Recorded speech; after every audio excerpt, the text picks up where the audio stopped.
Play England's U17 World Champions arrive home. 045 Watch England's World Cup winning under-17 team arrive back to a Heros welcome at Heathrow Airport. 045-623 p.m. Based on Thursday, Gareth Southgate will name his England squad for upcoming friendlies against Germany and Brazil. Will he select the same names in the build-up to next summer's World Cup, or will he take a few chances? Here are 5 wildcard suggestions to make his latest squad a little more interesting. Tammy Abraham. There haven't been too many bright spots in Swansea's season. They're just outside the relegation zone with only 2 wins to their name, have generally looked pretty disjointed for most of the time, and they've scored only 7 goals in 10 games. But one shining beacon in an otherwise gloomy state has been the man who scored 4 of those 7 goals, Tammy Abraham. The Chelsea loaner has continued where he left off at Bristol City last season, scoring in a struggling team, which suggests he might thrive in a side who could offer him a little more service.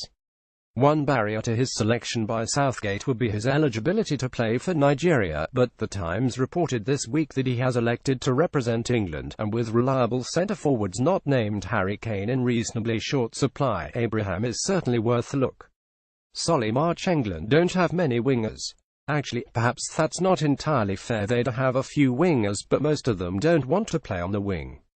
Theo Walcott has always thought of himself as a striker. Alex Oxlade-Chamberlain left Arsenal in part because he wants to be a central midfielder. Adam Lallana is a number 10 these days, and Raheem Sterling has been reinvented as a sort of wide poacher, arriving from the wing to score a bunch of tapins for Manchester City.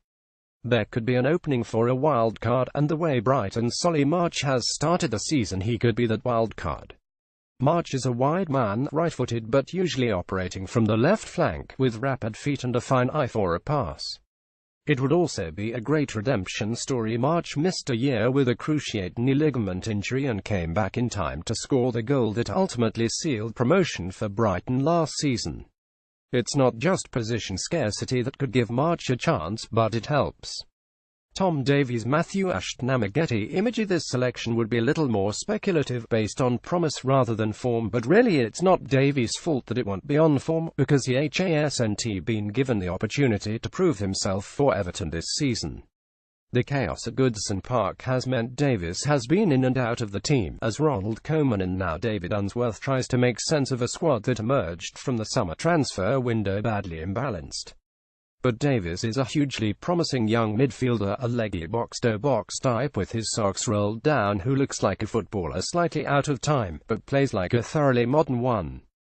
In terms of Premier League experience, he probably should have been ahead of Harry Winks in the queue for England, but that doesn't really matter. Davies can offer something different for Southgate's side. He'll play for the national team at some point, so why not make it now?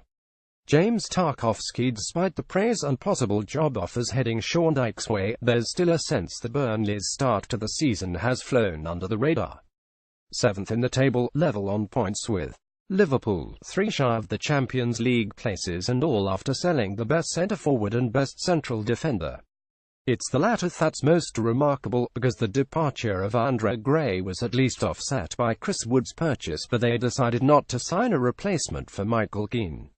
And yet, nobody outside the top 4 has conceded fewer goals than Burnley this season, 9 in 10 games, for which credit should be shared out. You can hardly split central defenders Ben Mee and James Tarkowski, who have played every minute of the season so far together.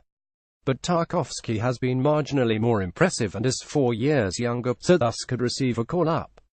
Jack Harrison. This would be a real wildcard. MLS is not the typical place that England look for players, otherwise Bradley Wright Phillips would have 50 caps. Harrison is 20 and barely has 2 seasons with New York City FC under his belt. He's played a grand total of 22 minutes for the under-21s. But there's little doubt that Harrison has talent, and plenty of it. I've spent a lot of years in this game, and he has something important that only a few players have, said his New York teammate David Villa earlier this year. When he has the ball at his feet, you get the sensation something is going to happen. Villa could just be talking up his colleague, but that's not to say he's lying, or even exaggerating. and the league in which Harrison plays shouldn't necessarily be a barrier, especially if NYCFC go out of the playoffs this weekend. Villa was recently recalled to the Spain team and Paulinho was picked for Brazil when he was playing in China. The difference, of course, is those players had already proved themselves in more established leagues, but if Southgate really wants to roll the dice, then why not give Harrison a call?